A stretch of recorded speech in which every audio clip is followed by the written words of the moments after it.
Hello, Nick. You are up next, sir. How's it going, Nick? Going good. Happy to be here. All right. So, where are you calling out of? Sarasota, Florida. Okay. So, you're playing in Florida? Yeah, we have a card room in Sarasota called One Eye Jacks. Yep, I've heard of it. Never been there, but okay. It's at a new location now, but it's been playing there about 13 years. So it's been here a while. So, is that like originally like a dog track or something? Yeah. Yeah. Florida shut down dog tracks about 2 years ago. Right. So their prior location had an actual track. Now it moved into town without a track, but Right. they still have sort of half of the room for horse and dog betting. Yeah, it's interesting because I remember reading something about a little bit of the history of Florida poker. I think before they changed the law, you had to be a dog track. Yeah. You had to race dogs in order to have a poker room. What an interesting way that it happened. The card rooms got here because it was a dog track. And then when dog tracks became illegal, now we have card rooms sans dog tracks. Right, right. But I mean, if at that time you needed to have a dog racing license if you weren't in any casino, and then also too, I'm always a little bit interested. I always find it interesting about Jai Alai in Florida. Like that's a very Florida thing that people bet on. No one knows That's a outside very of Florida. southern Florida thing. Oh yeah, Fort Lauderdale, Homestead, Miami. yeah, interesting. Okay, so One Eye Jack. What's the size of the game? It's a tournament. Oh, that's right. Is this a non-hand call? This is a non-hand call. That's right. Okay, There is a hand. there's a hand. Okay, It's not important, but it sets up the policy, the question. okay, So this is a 320 weekly on Friday. So I sit down level one. There's a player across from me that I know pretty well, young guy, good player, thinking player. And I know him frequently, not just from the card room, but around town. okay. So not a friend, but an acquaintance and someone I like. He knows a player at an adjacent table. It becomes obvious that there's a younger player, I don't know him, and they know each other because they're doing that thing where you're texting someone who's in the same room as you, where you sort of text, put your phone down and look at them for their reaction. And then you sort of like shrug at each other or laugh or nod. Okay. So you think they're texting each other? Yeah. So they're texting each other and quite obviously sort of about hand action at each other's tables where, a big pot will get lost or won. And then there'll be like a text and he'll look over and the player will read the text, look, and he'll shrug or, shake his head and, after losing a pot or laugh. So kind of, about maybe player tendencies, actions. Now, question one, it's not something I've witnessed before. Is that kosher in tournaments? I don't have an issue with it, but I noticed it and it was a little bit uncomfortable. Well, I don't think you can do. No, I think it is. They're not going to make a rule that they can't enforce. When you sent the email in, when I read it yesterday, picking out calls for the show today, I actually sent a message out to people asking in our tournament Discord channel. We have, obviously we've got a Discord channel for CLP subscribers, and we have a tournament area because I know that they came out with a new rule. I can't remember if it was in place for last year or if it's in place for this year as the first time about what can you do in a hand? Can you look at your phone during a hand because of, and I know that you're talking about texting, but it kind of got me thinking, are you allowed to look at your phone, like look at a preflop chart? And I've done this before. I've absolutely used preflop charts in WSOP tournaments before. There was no rule against it. And it would be I don't play a lot of tournaments. So a lot of times it's for me sort of looking at what is going to be like a threshold hand. Like, oh, I'm going to be, in the hijack and I've got 15 blinds and I kind of look at what is, at equilibrium, what's supposed to be a shove, what's supposed to be a call off. And then I make adjustments in my head, go from there. But even with that rule in place, apparently you're not supposed to be able to look at some sort of aid while you're in a hand. It still doesn't apply in between hands, is my understanding, this rule at the WSOP. Like, you can still look at charts in between hands, which kind of gets me to your point. Like, there's no, unless they just outlaw phones at the table, even if I was sitting at a table or, and I was texting my buddy in between hands about, and obviously you don't necessarily know if we're actually texting about the game, but even if we were, I don't think that's against the rules. It's really, it's unenforceable. These guys weren't even sitting at the same table though, too, right? Yeah, it's an adjacent table and, it's something I picked up on in case that player joins our table. I'm thinking, what tendencies might he be aware of? What action has he heard of? And, but something, obviously at break, or they can stand up between hands and talk. And So there's nothing inherently, I think, wrong with discussing action Hmm. sort of in real time when you're not in a hand or between hands. Right. But that's not, how it finishes. So Okay. that's how it starts. Okay. About level 3, these are 25-minute levels, so maybe an hour and a half into the tournament, but still in registration. So not max late, but a player sits down directly to my left that is friendly with the player across the table. Okay. And also, I see him talking to the other player at the adjacent table and friendly with him. The players are just the chatty Cathys at the table. They're life of the table. They're nice guys, fun guys, and the table's kind of lively with them because they talk poker and they talk a lot.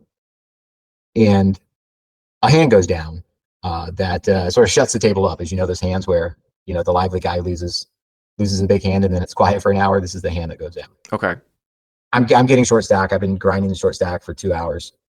For an hour and a half, and I have Queen Jack offsuit under the gun with the blinds are 500 1K with a 1K ante, and I open Queen Jack off from under the gun Okay. to 2K. Okay.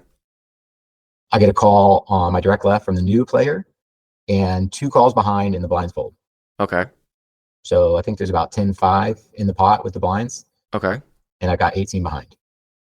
Flop is 10-9 deuce with 2 diamonds, which leaves me with 2-way straight draw, 2 overs, and a backdoor diamond draw to the queen. Okay. In this spot, question number 2 about the hand, I don't know what protocol is. I'm intending to check and either check fold if there's lots of action behind, or check shove if there's a bet and a call behind. Well, you threw me for a little bit of a loop because I wasn't expecting to take a tournament strategy type of call. I don't know how you can fold in this particular spot. You certainly could check, and maybe you could fold if it went like bet raise all in or something like that, right? So I mean, preserving your life in a tournament is important. And when you have 2 people in the field, I don't know how many folds you're necessarily going to get. So you could probably make a small bet here, or you could check, and sometimes even check jam. Yeah, I mean, you can definitely check jam on boards like that. On withdraws. You'd have 2 overcards and an open end straight draw. That's very good equity against a 10. Right. And I know I'm going to have all the monsters like aces, kings, queens. There's not going to be a better overpair. Not even if I have jacks that are, calling multi-way. I can have sets of 10s and 9s and open under the gun too. So I've got all the big hands and I got a lot of bluffs. So I check, and the player to the left bets 2,200 into 10-5, and both players behind call. Call. Okay. So I think there's about 17 in the pot, 17-1. Mm-hmm. And I take a beat and shove 18. Yeah, I kind of like that play. I like that play probably at this point. There's so much dead money out there that you wouldn't think that the 2 people who called have anything all that strong. So I don't know how often this is going to get through necessarily. But like I said, as long as someone doesn't have Jack 10 or Queen 10, I mean, you're probably flipping at worst. You know what I mean? I mean, someone could have a higher diamond draw though too, like if someone had like king high diamonds. But I mean, the point that I'm making is that like if your overall equity is 40%, high 30s, 40%, you probably only need to get the fold a small portion of the time, to make that good. All right, so you shove. Here are shoves, okay. Player to the left calls after a couple minutes and lamenting the tough spot. The aggressor on the flop. Mm-hmm. And both players behind fold, as expected. Okay, fold. And cards on their back, I have Queen Jack again, and player to the left has King 10.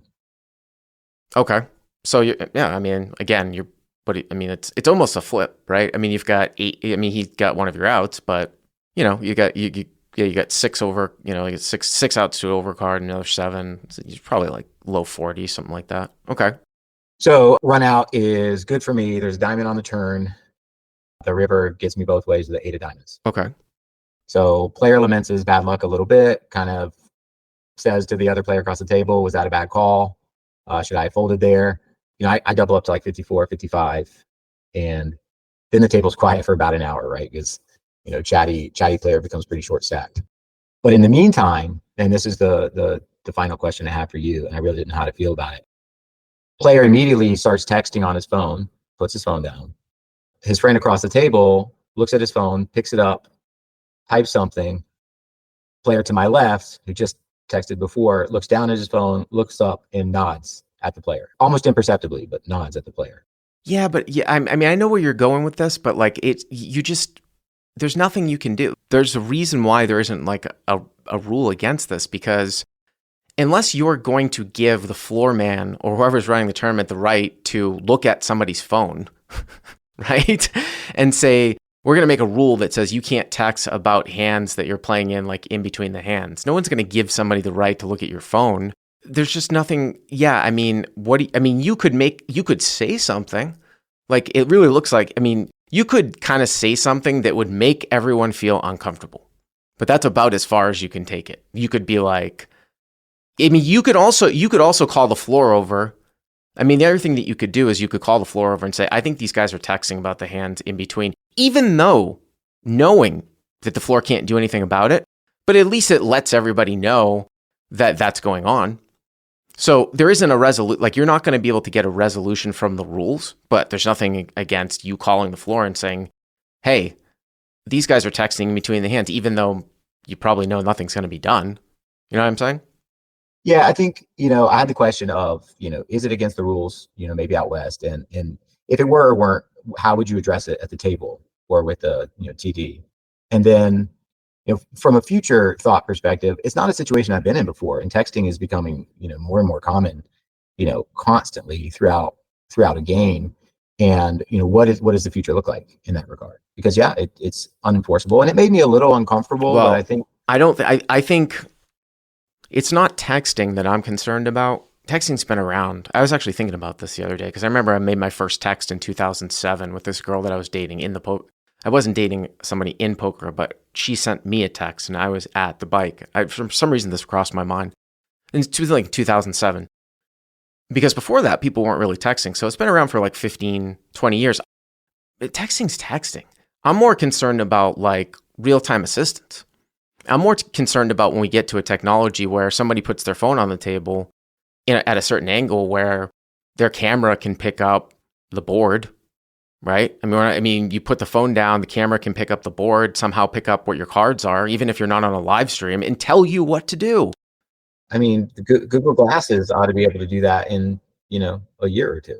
Well, Google, yeah, but I supposedly, I don't know if anyone's, I mean, I remember when Google Glass came out and then it was a flop, right? No one's going to wear them because basically, I think they said this on the All In podcast, like people would go into a bar, you don't want to be recorded for everything you do. So people would be like, fuck you. I'm not going to talk to you if you've got Google Glass on. You know what I'm saying?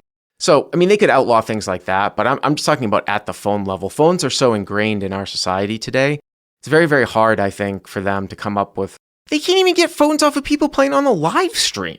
You still see people using phones on live streams. Some places don't allow phones, like Hustler Casino Live and the Lodge, but some places do. And they say, well, it's because of the delay. So I just, I wouldn't be overly concerned about texting and all this stuff. I think there are other more important things to worry about if I were you.